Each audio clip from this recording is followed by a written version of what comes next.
So I don't like the term reach back at all. Every time I have a coaching session, one of my students is doing the original reach back.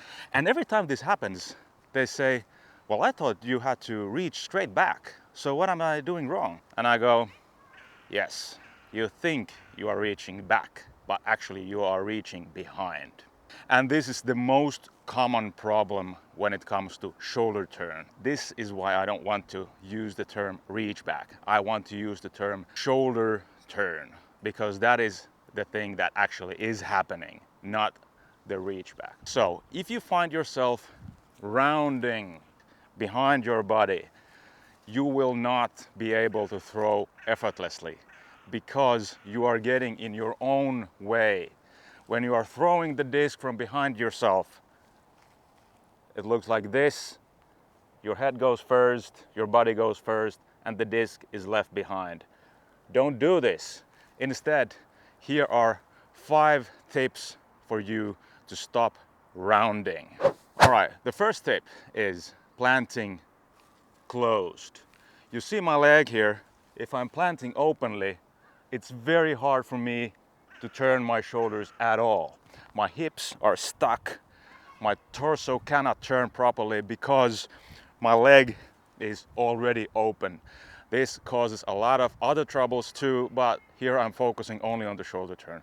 Instead, show some of that heel to the target, plant toes first, and this will make your torso turn quite automatically. You don't have to turn your torso that much. When you turn your leg, your torso will follow quite automatically. So twist the ankle and let the shoulders turn.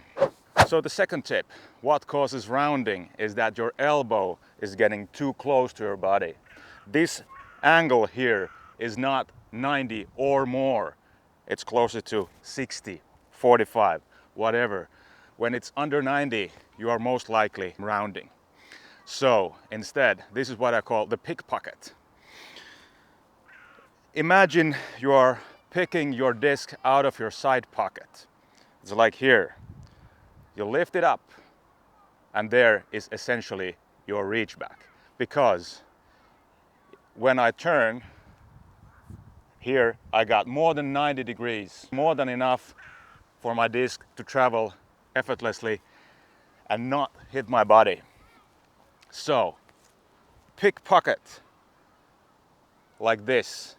If your elbow is too close to your body and you put your arm down, you are not picking your pocket, you are picking your groin, and that's gross. Pick your pocket, and that's the sweet spot.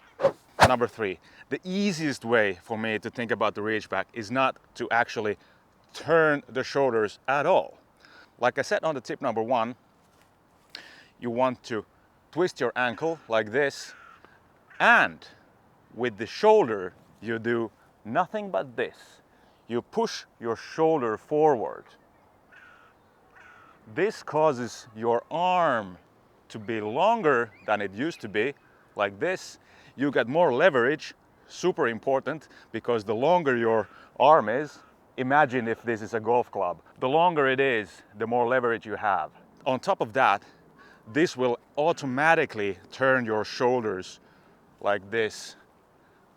When you twist your ankle and push your shoulder forward, this will turn your shoulders without you thinking about turning the shoulders. This will help you reduce any thinking you might have during your run-up.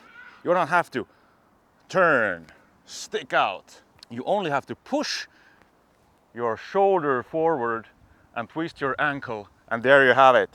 Straight reach back.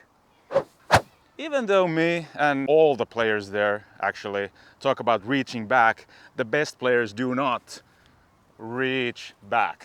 Instead, all the best players go forward, forward, forward, and the disc stays in place, pretty much. So my tip number 4 is about hitting the wall in front of the tee.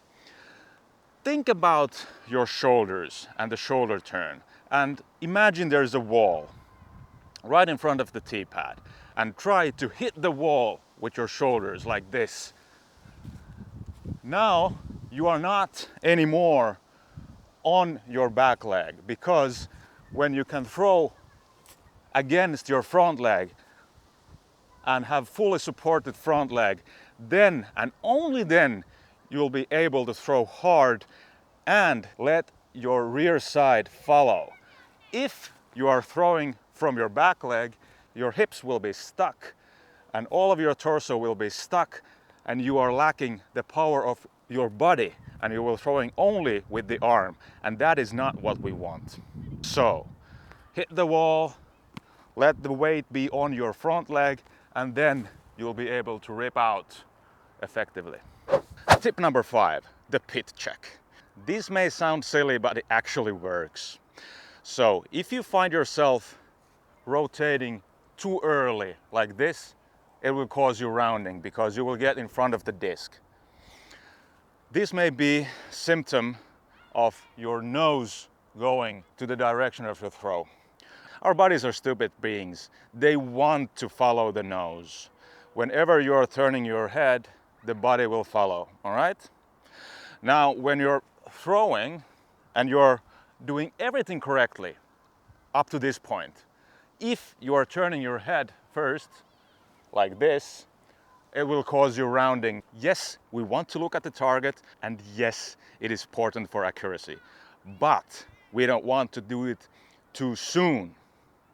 Instead, don't turn your head like this, but instead look down to your armpits and check the pit. Check if you're smelly.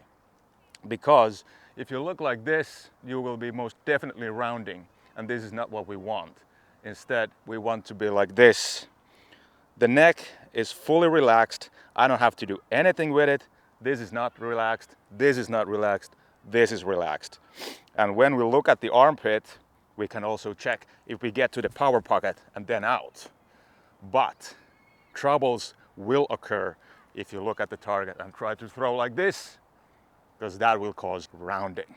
Here were the 5 tips to reduce rounding and do the shoulder turn effectively and easily. Stay tuned for more.